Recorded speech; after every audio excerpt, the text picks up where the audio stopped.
Oke semuanya, halo siapa yang menonton video ini ya guys. Perkenalkan, namaku Yanogo Kristanto, merupakan mahasiswa dari kampus Solo Tech ya. Ya, Universitas Kristen Teknologi Solo atau UKTS dengan NIM-nya ini ya. Dan kali ini aku akan membahas sistem operasi. Oke, kita langsung saja masuk ke topik pembahasan kita.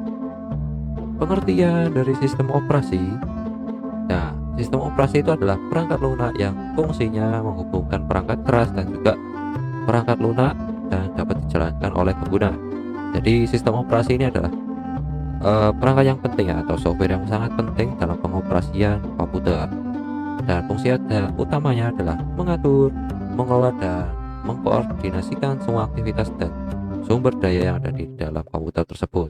Nah, di bawah ini adalah contoh-contoh dari sistem operasinya ya guys. Ada Windows, Linux, Android, Unix, macOS, dan iOS.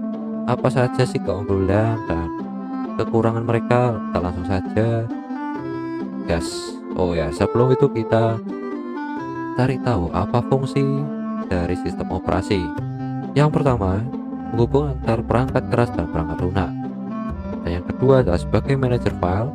Yang ketiga, penyedia antarmuka pengguna. Dan juga yang keempat, pengelola tugas. Dan yang kelima, pengelola sumber daya. Nah, ini data-data yang kuambil dari kumparan.com. Nah, apa sih yang dimaksud dengan fungsi perangkat lunak? Fungsi OS sebagai penghubung antara perangkat lunak dan perangkat keras. Sistem operasi ini berfungsi sebagai perantara, sehingga program aplikasi dapat berkomunikasi dengan perangkat keras komputer seperti ada printer, keyboard, dan juga monitor. Jika kalian pemakai komputer, pasti kalian mengerti ya tentang hal-hal ini dan relate tentunya. Dan ini ada fungsi yang kedua sebagai manajer file. Tentunya sistem operasi memiliki tugas untuk mengatur manajemen file dan juga direktori pada sistem perangkat yang kalian gunakan, dan memungkinkan penyimpanan dan mengakses dan mengorganisir berbagai jenis file dengan mudah. Dan yang ketiga, penyedia antarmuka pengguna. Dalam sistem operasi menyediakan antarmuka yang memungkinkan pengguna berkomunikasi dengan komputer. Ini biasanya merupakan teks dan grafis seperti CLI dan GUI. Jadi fungsinya user interface-nya adalah memudahkan pengguna dalam menjalankan perangkat lunaknya ya. Jadi sehingga dapat mengakses fitur di dalam komputer tersebut. Nah, yang keempat ini dimaksud sebagai fungsi pengelola tugas adalah memiliki kemampuan dalam mengelola tugas secara bersamaan atau juga disebut manajemen multitasking, sehingga fungsi ini memungkinkan pengguna untuk menjalankan berbagai aplikasi yang nyaman tanpa gangguan. Jadi kalian nggak perlu tutup aplikasi, jadi kalian bisa buka beberapa aplikasi secara langsung secara bersamaan, karena itu adalah tugas dari sistem operasi. Nah, yang kelima ya, pengelola sumber daya. Sistem operasi ini tugasnya mengatur sumber daya seperti CPU, RAM, storage, dan juga perangkat keras lainnya.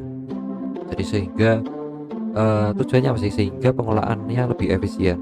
Jadi semuanya itu sudah diatur di dalam sistem operasi. Nah, kita langsung masuk ke sistem operasi yang kita bahas hari ini. Salah satunya adalah Windows atau Microsoft Windows yang dikenal sebagai Windows. Jadi ini termasuk keluarga sistem Microsoft yang menggunakan grafis sebagai antarmukanya ya guys. Nah, sistem operasi ini berevolusi dari MS-DOS ya guys. Sebuah sistem operasi ini bermodus teks dan juga command line di CMD ya, kayak gitu lah zaman dulunya. Ini dirilis tanggal 20 November 1985. Nah, kalian waktu tanggal itu kalian udah usia berapa guys? Atau justru belum lahir ya nonton video ini ya? Nah, ada juga ini kelebihan dan juga kekurangannya. Kelebihannya ini lah, dia user friendly, jadi karena banyak pengguna maka si Windows juga sudah menyediakan user interface atau pengalaman pengguna yang ramah ya, enak dipakai. Yang kedua, ada banyak aplikasi yang kompatibel karena dia terkenal ya guys, Windows. Jadi banyak aplikasi yang kompatibel. Dukungan hardware luas, hardware maupun software luas, stabil, andal, gampang dipelajari. Jadi juga harganya terjangkau ya guys. Kan tidak akan kesulitan parah lah kalau pakai Windows ini. Nah, kekurangannya karena dia terkenal, maka dari segi keamanan juga kurang baik karena pastinya ada penyerang ya. Tapi Windows tentunya akan terus berusaha untuk memiliki sistem keamanan yang juga lebih baik. Nah, yang kedua ini sering terjadi kendala pada performa, kekurangannya itu guys. Terus yang ketiga, update yang sering menyebabkan masalah. Jadi bagi pengguna Windows itu seringkali tersedia update. Waktu zaman dulu pernah pengalaman pribadi, update malah jadi error guys. Tapi nggak apa-apa, sekarang lebih stabil dan lebih oke ya Windows. Dan kita masuk ke OS kedua kita ya, Unix. Mungkin banyak jarang dengar ya guys. Jadi memang ini ya adalah sebuah sistem operasi komputer yang diawali dari proyek Multics pada tahun 1965. Ini dilakukan oleh American Telephone and Telegraph, General Electric, dan Institut Teknologi Massachusetts ya, dengan biaya dari Departemen Pertahanan Amerika. Jadi dulu untuk pengembangan komputer waktu zaman perang dibiayailah ini dari biaya pertahanan Amerika. Dirilisnya tanggal 3 November 1971. Nah, ini kelebihan dan juga kekurangan. Kelebihannya ini lebih stabil dan andal, keamanan pun juga tinggi, performa baik, dapat dimodifikasi, dan juga dapat digunakan sebagai server atau digunakan di server ya. Tujuannya untuk mengelola, karena logikanya gini guys, ketika sistem keamanan itu baik, maka server itu juga kemungkinan baik di situ guys, karena sudah dianggap keamanannya baik, maka seringkali dibuat untuk server. Nah, ini juga ada kekurangannya. User interface itu ya kurang menarik ya, atau kurang ramah ya. Jadi kita kalau mungkin orang biasa akan kebingungan pakai Unix ini. Nah, yang kedua, ini tidak banyak aplikasi yang kompatibel. Yang ketiga, dukungan dari vendor hardware maupun software juga terbatas.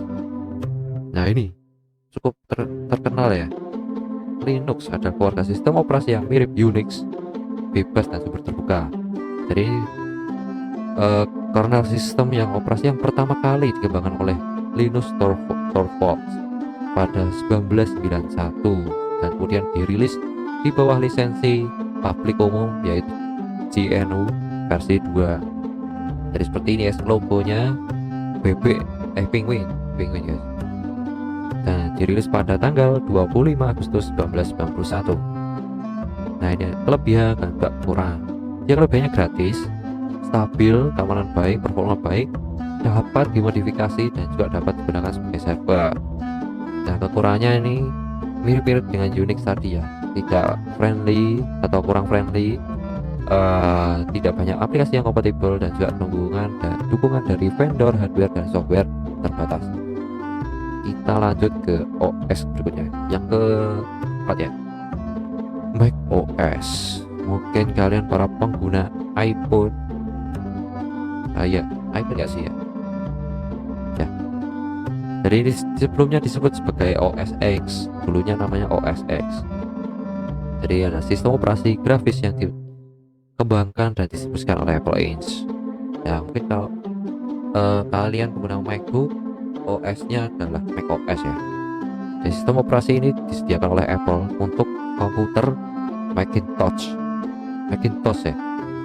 Nah, ini pertama kali dirilis pada 24 Maret 2001 dan sampai sekarang performanya masih bagus ya. Kelebihan dan juga kekurangan. Kelebihannya, dia friendly, keamanan baik, performa tinggi, banyak aplikasi yang kompatibel, dan dukungannya luas terhadap vendor hardware maupun software. Nah, kekurangannya adalah harganya cukup tinggi guys, dan juga tidak dapat dimodifikasi dan diperluas. Oke, mungkin ya untuk kelebihan dan kekurangan dari macOS adalah penggunanya sendiri dapat relate ya terhadap kekurangan dan juga kelebihannya. Kita langsung ke OS berikutnya ya. Yang kelima, Android. Ada sistem operasi yang berbasis Linux dengan kode sumber terbuka. Dia menggunakan lisensinya Apache 2.0 ya. Dirancang untuk dirancang untuk beragam untuk perangkat yang layar sentuh guys, kayak tablet, smartphone, bahkan komputer tablet. Dan dirilis 23 September 2008. Kelebihannya banyak aplikasi yang kompatibel yang kita pakai perangkat kebanyakan ya guys. HP, smartphone itu kebanyakan, tidak semua, kebanyakan menggunakan Android. Dia user friendly, karena dia user friendly jadi mudah dipelajari dan juga harganya terjangkau. Kekurangannya ini keamanannya kurang baik, performa juga kurang baik dalam mengelola aplikasi yang berat. Tapi ini lebih ke nanti ke chipset ya kalau performa itu, dan juga dukungan dari vendor hardware dan softwarenya terbatas guys untuk Android. Dan juga yang selanjutnya ada iOS. Ini terkenal guys di kalangan-kalangan tertentu ya, yang pengguna HP boba ya, sistem operasi seluler yang dikembangkan oleh Apple dan khusus untuk HP-nya nih, atau perangkat kerasnya ini. Dan sistem operasi ini sangat banyak diberdayakan di berbagai perusahaan, termasuk iPhone, iPod Touch, dan ya dua itu guys. Itu juga mendukung iPad. Oh ya ya.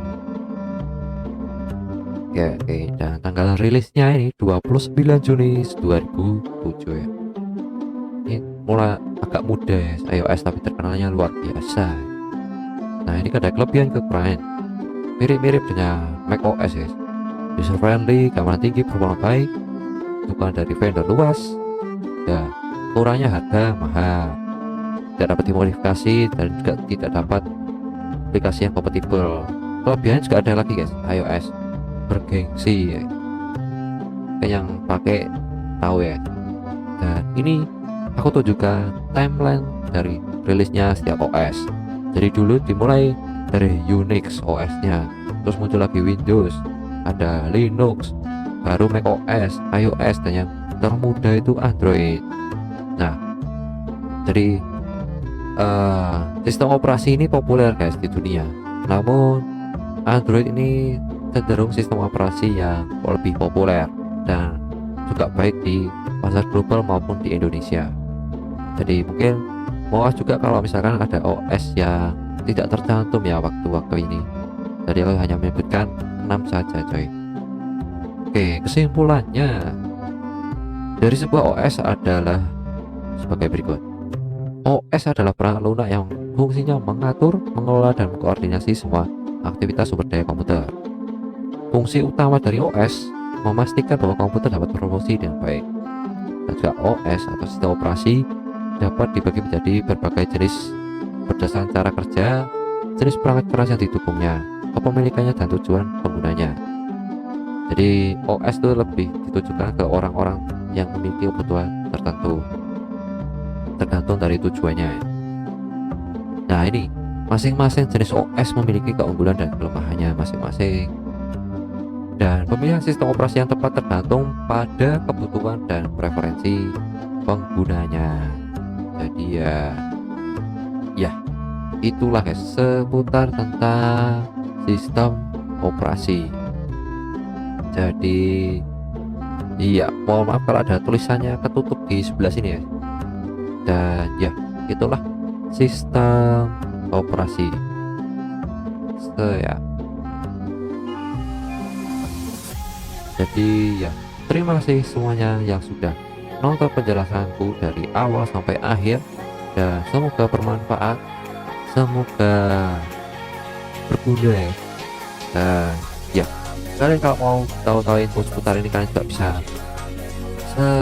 pilih sekolah ya yang berkualitas seperti UKTS. Jadi ya, segitu dulu dari aku, Ian ya, sebagai mahasiswa dari Prodi Teknik Informatika. Kita berjumpa lagi ya di waktu atau tempat lainnya ya. Jadi Dadah semuanya. Dadah, terima kasih.